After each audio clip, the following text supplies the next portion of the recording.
au sein de cette agence, on a plusieurs métiers. On a un métier commun qui est le métier de technicien clientèle mixte. Donc pour les deux opérateurs, ERDF et GRDF, on intervient donc pour faire des interventions chez les clients pour le compte des fournisseurs d'énergie.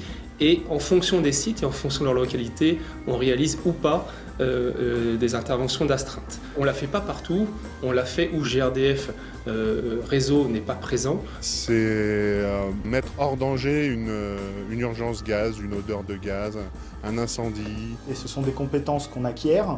Il est bien évident qu'ils ont une formation à suivre qui se déroule en plusieurs étapes.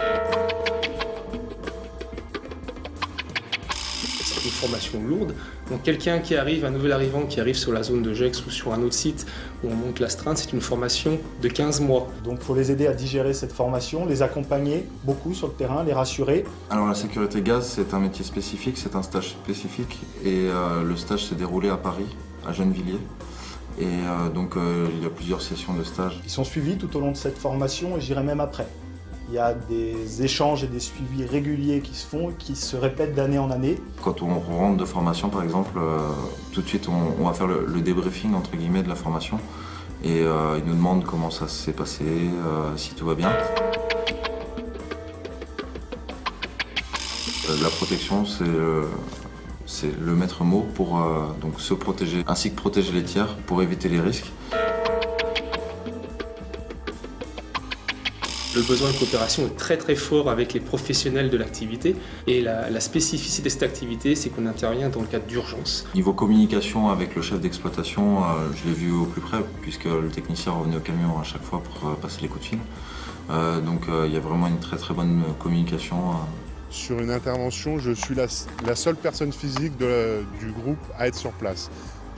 J'ai le CE Gaz au téléphone, je lui rends compte de tous les actes, de tout ce qui se passe sur l'intervention, mais je travaille aussi avec les pompiers, la gendarmerie ou la police municipale. Nous, on est des techniciens mixtes avec de la polyvalence dans nos astreintes et on a vraiment besoin d'un appui terrain, d'un appui de gens vraiment du métier, extrêmement compétents. C'est pour ça qu'on fait énormément appel à la DR Gaz pour nous appuyer dans nos missions. Quand je suis arrivé, j'ai eu mon cursus de formation d'IU Gaz, donc dans des centres de formation. Ensuite, j'ai eu une immersion d'environ une semaine dans un centre de pur gazier pour avoir tout un panel d'intervention. Et puis, j'ai fait mes doublures avec mes collègues gaziers du centre de Gex. Le centre d'appel dépannage gaz va transmettre la panne au technicien clientèle d'astreinte le plus proche. Donc, comment il le détermine? Les véhicules des agents qui montent l'astreinte gaz sont géolocalisés. On m'appelle sur le téléphone dédié au gaz, c'est un centre d'appel d'urgence gaz qui me donne l'intervention et qui me l'envoie sur un PDA, sur le C2I Gaz, en direct. Et ensuite, de chez moi, je pars sur l'intervention. Le type doit être quelqu'un de confiance. La confiance, ça se gagne. Et donc, effectivement, il doit montrer de la rigueur, une certaine autonomie, puisqu'il peut intervenir en astreinte à n'importe quelle heure du jour et de la nuit. Étant nouvel embauché, j'avais énormément d'appréhension, mais je vois que tout au long de mon cursus de formation et encore maintenant, on m'accompagne énormément.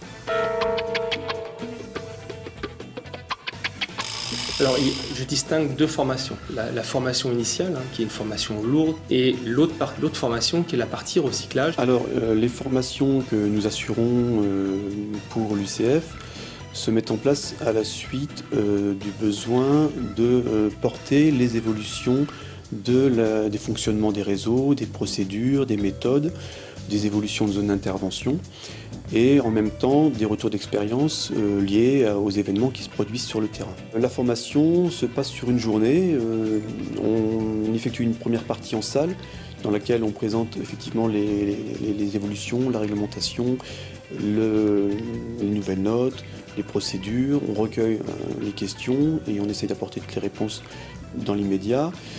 Et puis, à l'issue de cette première partie, on effectue des visites terrain dans l'après-midi pour aller voir les ouvrages concernés par ces évolutions, par ces nouveaux modes de fonctionnement. La collaboration entre les directions réseau et l'UCF est très positive puisqu'elle nous permet de maintenir un haut niveau de qualité de sécurité sur les ouvrages gaz malgré notre éloignement relatif. Je dirais principalement que c'est une vraie fierté pour l'ensemble des techniciens et puis moi-même, l'encadrement du GTC GEX, de réaliser des interventions de sécurité gaz. Ça démontre notre professionnalisme, c'est pas commun, ça nous démarque peut-être d'autres sites, ça participe aussi à garder les agents motivés. Ils font d'autres interventions, ils se sentent valorisés par leur métier.